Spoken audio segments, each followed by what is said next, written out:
the girl slit her own throat, her body covered in wounds, all because of a single boy. As thick fog rolled in, the girl stood there as if waiting for someone, constantly scanning her surroundings. Then, out of the mist, a dark figure appeared. When the boy stepped close, the girl stopped him. I don't want to bother you if you're busy, but could you tell me my fortune?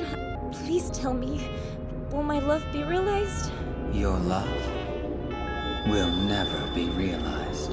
He responded flatly, leaving her with just one cold word, no, before turning and walking away. Not long after, the girl took her own life. Rumors of death by divination spread rapidly through the school. On the way home, students whispered about it non-stop. Fukada overheard them but offered only a detached remark, before quickening his pace and leaving, because divination reminded him of an old case from years ago. When Fukada was young, he once encountered heavy fog on his way home. A striking woman called out to him, saying she had fallen in love with a married man and become pregnant, only to be forced by him to have an abortion. Still obsessed, she even claimed she would die for him, and asked Fukada whether that relationship could ever have an ending. Of course it won't, crazy lady! Weirdo!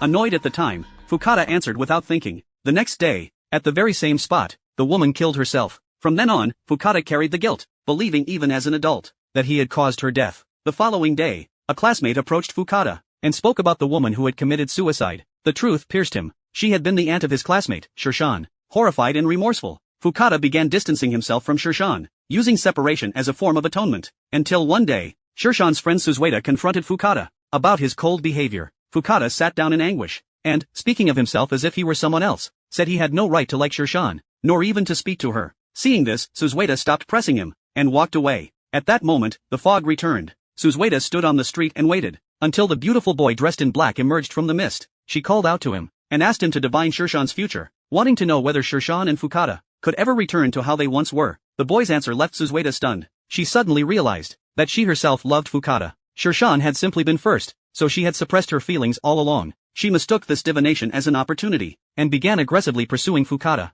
But Fukada still cared for Shirshan, and firmly rejected Suzueta. Suzueta refused to let go. She clung to him, stalked him. He tried to calmly explain afterward, but Suzueta turned away in tears, and secretly pulled out a box cutter. Another person who had sought divination walked straight toward death. Only then did Fukada fully realize that unless he stopped the beautiful boy, more girls would be pushed to their deaths by a single sentence. From then on, Fukada waited at places where the boy was known to appear. He gave divinations to those who came seeking answers, but his responses always pointed toward hope, giving them reasons to keep living. As time passed, Fukada even began seeing the souls of girls who had taken their lives, like shadows in the fog, reminding him he couldn't stop. One day at last, Fukada encountered the boy at an intersection. He chased after him desperately, but could never close the distance, until he collapsed from exhaustion. A sudden chill crept up his back. When he looked up, he saw the striking woman who had killed herself years ago. Without a word, she raised her hand.